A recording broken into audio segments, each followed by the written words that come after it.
पूना के पास में एक द्वादश ज्योतिर्लिंग में एक स्थान है।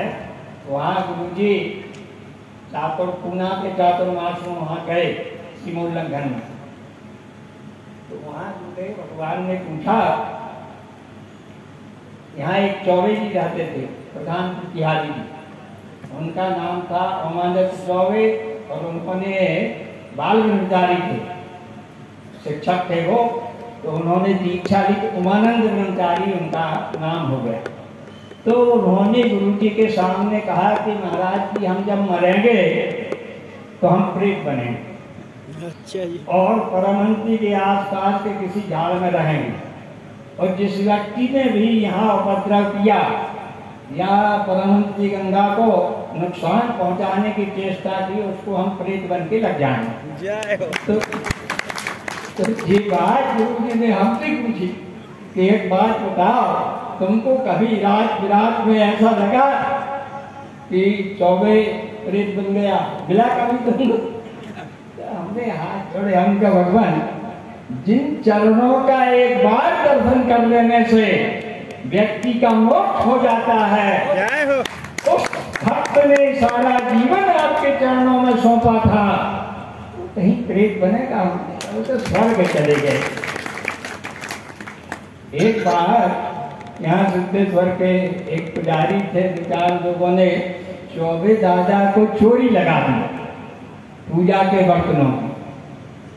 गुरु जी के यहाँ मामला आया तो चौबे दादा एक थैला में इतने बर्तन पूजा के भर के लाए कि महाराज जी हम इतने बर्तन पूजा के रखे हैं। जिस लड़के हमको चोरी लगा, मगर हम किसी देवता की पूजा नहीं करते हैं, हमारे तो एक ही देवता है, उन्हीं के चरणों का हम ध्यान करते हैं, उनके सिवा हमारे कोई देवता नहीं। ऐसे वो चौबे दादा बंधुओं, महाराज की बड़ी अनुकंपा है, बड़ा अनुग्रह है। हम यह बात बताना चाहते हैं कि जिस समय गुरुजी यहाँ अज्ञातवास में थे, अकेले नहीं थे, जिस सिद्धों का स्थान है, जब विचारशिला पर गुरुजी बैठते थे तो विचारशिला के चारों तरफ सिद्ध बैठते थे, वेदांत का पाठ। हमने जिला गाजीपुर में, जहाँ दीदी लक्ष्मणी नीलमणि जी का स्थान है, और गुरुदेव भगवान ने वहाँ पे विद्यालय में अध्ययन किया, स्वतंत्रता आंदोलन का वहीं से संचालन किया। वहाँ एक विद्वान हमको ऐसे मिले जिन्होंने गुरु जी के अध्यापन समय में वहाँ थे, वो प्रधान बहुत वृद्ध थे। तो हमने हाथ जोड़े, हमने उनसे पूछा कि आपने गुरु जी को कौन से विषय का? वो रोने लगे विचार, कहने लगे शास्त्री जी मैंने कुछ नहीं पढ़ाया, गुरुजी जब सामने बैठते थे सारी विद्या उनके मुख से निसृत होती थी। स्वामी महेश्वरानंद महाराज करपात्री जी के शिष्य थे। स्वामी गुरुदेव भगवान ने न्याय सिद्धांत मुक्तावली से पढ़ना शुरू किया, सामान्य निरुक्ति खंडन खांडे तक का स्वाध्याय किया। जब गुरुजी जाते थे, महेश्वरानंद जी महाराज विद्या में वृद्ध थे, आयु में वृद्ध थे, मगर वो खड़े हो जाते और नीचे वो तखत पर नहीं बैठते, कंबल बिछता था, वहां वो स्वाध्याय करते। बंधुओं, वही स्वाध्याय की प्रवृत्ति इन दोनों संतों में।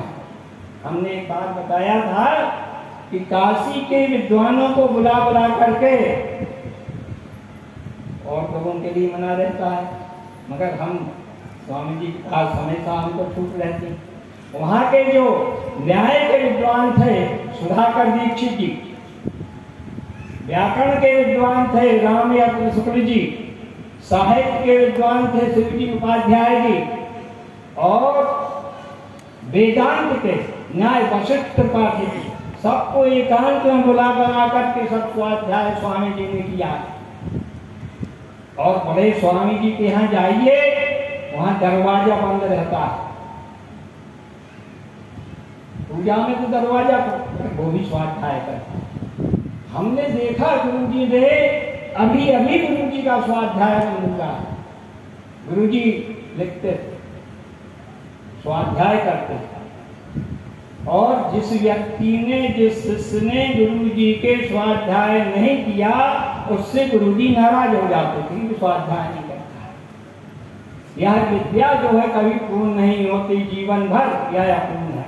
बंधुओं, हम तो महाराज जी ने सब कुछ दिया। स्वामी जी ने कहा, सदानंद जी महाराज ने, ये आज से 10-15 साल पहले की बात, श्रीनगर की सभा में कहा कि गुरु जी ने के पास सब कुछ है, जो व्यक्ति जो कुछ लेना चाहे, क्या इसके उदाहरण हम हैं। स्वामी जी ने कहा हम 5 मिनट नहीं बोल सकते थे और अब हम 3 घंटा बोल सकते हैं। ये बात हमने सुन ली। हम कब हम देखेंगे स्वामी 3 घंटा बोलते कि नहीं बोलते। सातों घाट गुरु जी का बनारस में और स्वामी जी का परमहंसी गंगा में, तो हमने निश्चय किया कि श्रावण में हम रहेंगे परमहंसी गंगा में और भाद्रपद में गुरु जी का जन्मदिवस मनाने चले जाएंगे बनारस। तो श्रावण के महीने में स्वामी जी ने मंदिर में भागवत की और 3-4 दिन शेष रहे। भागवत की बहुत कथा बाकी थी, तो स्वामी जी ने 3-3 घंटा बोलना शुरू किया और हम बैठे बैठे सुनते रहे घड़ी देख के। 4 दिन तक उन्होंने 3-3 घंटा बोल के श्रीमद् भागवत की कथा पूर्ण की।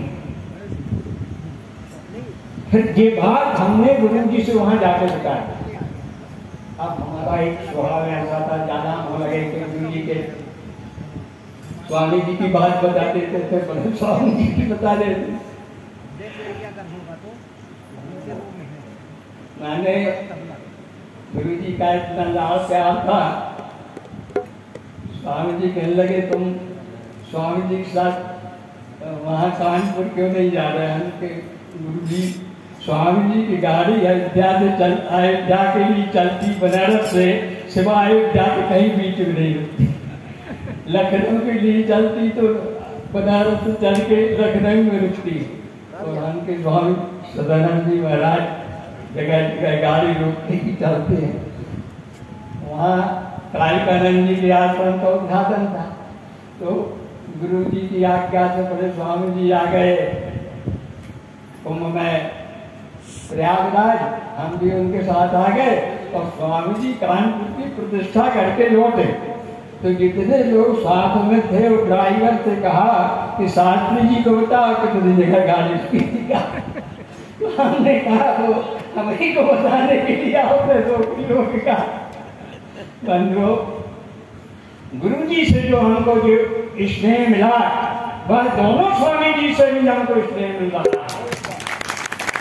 महाराज जी के चरणों में जब गुरु जी शंकराचार्य नहीं थे, मेरे पिताजी गुरु जी के सेवक थे, पैदल आते थे अपने गांव से 15-20 किलोमीटर थे गुरु जी के सत्संग करने। वही वो हमको लाए। हम भी उस समय गोटे गांव तक पैदल आते जाते थे। दीदी ज्ञाना दीदी बैलगाड़ी से गोटे गांव गई हो रही, गुरु जी पैदल गए और आए, बगात पर रुकते थे। एक दिन राम तिवारी में सुदामा प्रसाद तिवारी थे, उनके यहाँ रुकते थे। उसके बाद परमहंसी गंगा आती थी। तो बंधुओं, महाराज जी के चरणारविंदों में जीवन समर्पित रहा और वही जीवन। अब एक दिन बड़े स्वामी जी कह रहे थे कि अब गुरु जी तो संन्यास देंगे नहीं, तुम दोनों साथियों को हमें से दंड लेना पड़ेगा। हमने अभी बताइए संन्यासियों से कौन कम है, जहाँ आधे छोटा वहीं चले जाते। महीनों 2-2 महीना जोशीमठ में रहे, बद्रीनाथ में रहे, आज भी तैयार रहते हैं। गुरु जी का आदेश हुआ अयोध्या में रहो, वहाँ अयोध्या गए। बंधुओं, कल हमको एक बहुत अच्छी बात लगी कि राम जन्मभूमि का जो हिंदुओं के पक्ष में फैसला हुआ है, वो सरकार की प्रेरणा से नहीं, गुरु जी के संकल्प से हुआ है। गुरु जी ने परिक्रमा की, विश्व सिंधु परिषद वालों ने कारसेवकपुरम में बैठक की 3 दिन की। बनारस से स्वामी जी ने हमको अयोध्या भेज दिया। पहले कारसेवकपुरम में चर्चा चल रही थी कि शंकराचार्य जी के पास आदमी ही नहीं है, कहाँ किससे परिक्रमा करवाएंगे। और वहाँ एक रामविलास दास वेदांती है अयोध्या में। गुरु जी का सीधा नाम लेके कुछ बोलने लगे। हमारे एक मित्र हैं दामोदर दास जी, हनुमानगढ़ी के महात्मा। जैसे ही उन्होंने गुरु जी को नाम दिया और कुछ बोला, वो खड़े होकर गए वेदांती खबरदार, एक शब्द दे दी शंकराचार्य। उनके साथ में हनुमानगढ़ के 10-15 महात्मा खड़े हो गए। वेदांती डर गया कि अब गुरु जी को कुछ नहीं, जवाब आ गई वहां। तो ये बात हमको मीडिया वालों ने बताई और परिक्रमा की तो ऐसी स्थिति हो गई, दोनों स्वामी जी वहां पहुंच गए। जहां से परिक्रमा प्रारंभ हुई लगभग 10-15 किलोमीटर की परिक्रमा, और फिर वहीं से आगे पूरा घेरा बन गया। वहां पर बहुत से संत महात्माओं से मिलने के लिए हम दूसरे दिन गए तो नहीं मिले।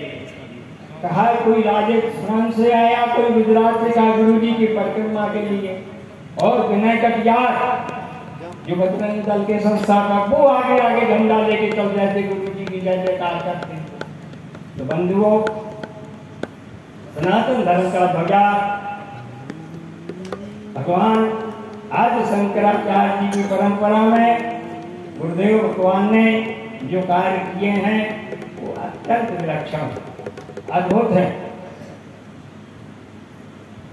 गोविंदनाथ जी भगवान का स्थान, जहाँ गुरुदेव भगवान ने भगवान आदि शंकराचार्य को अपने गुरु से दंड लेते हुए मंदिर में प्रतिष्ठित किया।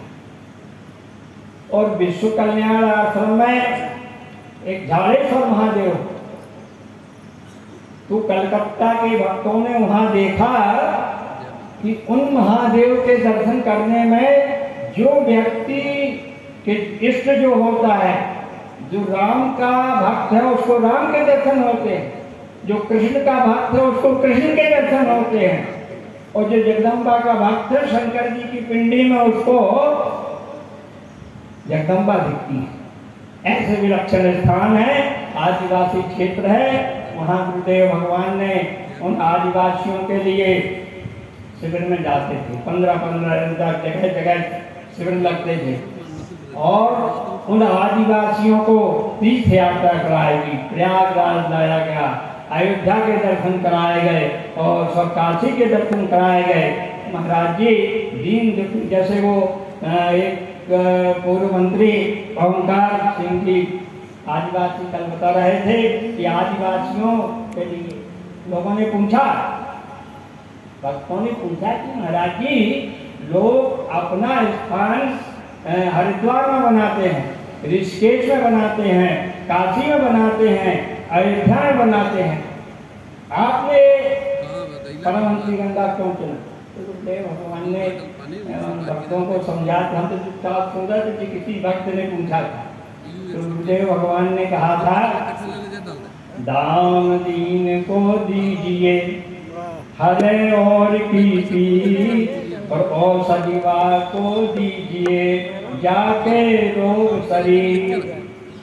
कहा यहाँ से लोग काशी जी कहाँ जा सकते हैं, हरिद्वार ऋषिकेश कहाँ जा सकते हैं, अयोध्या कहाँ जा सकते, इसलिए जगदम्बा को यहाँ विराजमान। एक भक्त ने पूछा कि महाराज जी पहाड़ी पर भगवत हमको और नित्यानंद जी को कौन घंटा लगा था यहाँ नीचे से वहां तक जाने, मकोर की और करौंदा की झाड़ी। तो गुरुदेव भगवान ने कहा कि भगवती जगदम्बा हिमालय की पुत्री हैं, हिमालय की गोद में विराजमान है, उनकी दृष्टि चारों तरफ भक्तों की कोई आए या ना आए। हमने एक बार बताया था कि सारे संसार में अकाल पड़ा, मगर परमहंसी गंगा क्षेत्र के आसपास 25 किलोमीटर के एरिया में कभी अकाल कोई भूखा नहीं मरा है। जगदम्बा की कृपा, गुरुदेव भगवान की कृपा है। बंधु, आप सब सौभाग्यशाली हैं, इस स्थान में आकर के आप लोग सत्संग कर रहे हैं, संत महात्माओं का दर्शन कर रहे हैं। विद्वान कल हमसे हमारे आनंद भाई ने और अरविंद ने कहा आप बोलेंगे, हम तो रोज बोलते हैं, हम उस समय बोलते हैं जब सीमित आदमी रहते। जो व्यक्ति 100 किलोमीटर से 100 कोस से आया है एक भजन सुनाने के, 2 शब्द सुनाने के लिए, उसके बोलने 2 बार उसका भजन होने दो, हमको बोलने की बात है।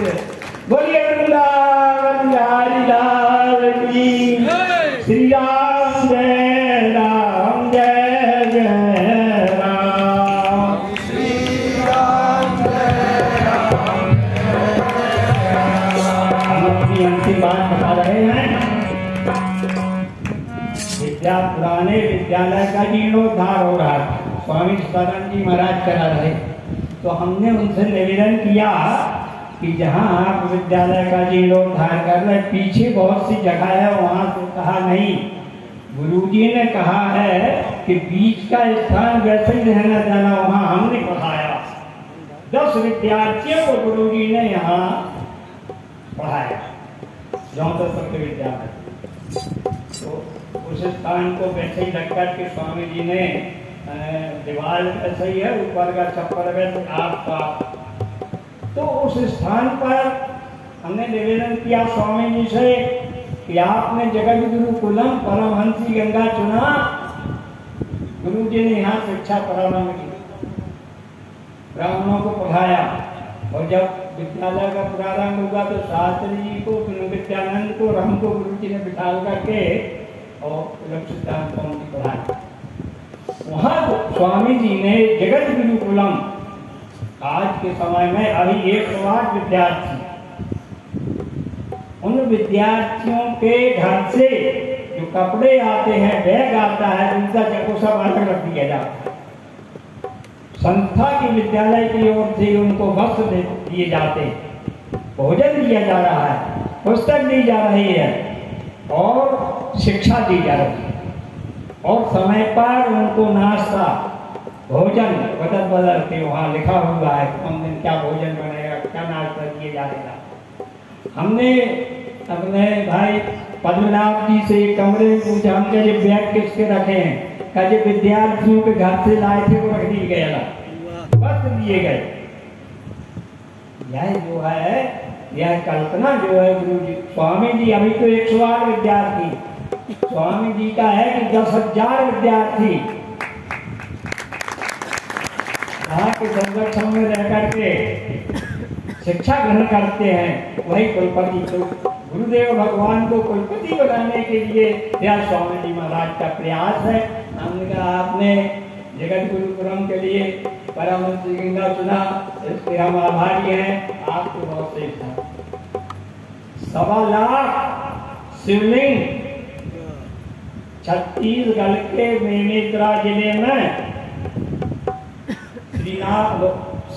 शिवगंगा नदी, शिवनाथ नाम था, गुरु जी ने शिवगंगा दे, वहाँ कार्यक्रम हुआ। तो वहाँ का एक भक्त है बलराम, वो 1-2 बार बोला कि ये छत्तीसगढ़ की परमहंसी गंगा, तो आचार्य जी ने डांट दिया, हमने भी डांट दिया।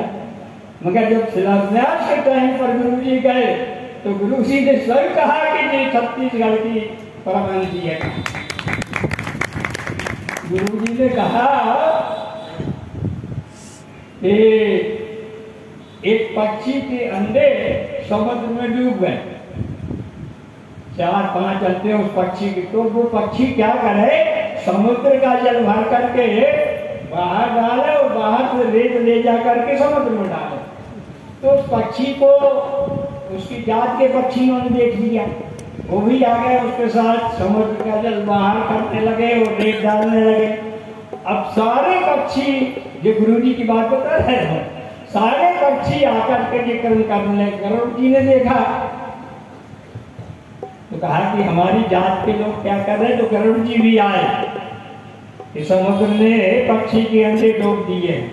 तो गरुड़ जी अपने पक्षियों की सहायता करने के लिए आए तो गुरु जी ने गरुड़ स्वामी जी को कहा था, स्वामी जी ने अपने उद्बोधन में कहा कि अकेले गरुड़ नहीं आए, भगवान विष्णु भी जाकर गरुड़ जी के साथ उनकी भी उसे स्वागत करा गए। बोलिए वृंदावन बिहारी लाल की। 1.25 लाख शिवलिंग वहाँ स्थापित होंगे, मंदिर निर्माणाधीन है। वहाँ अन्नपूर्णा जी का मंदिर, हनुमान जी का मंदिर, कई मंदिर अभी हैं वहाँ पर।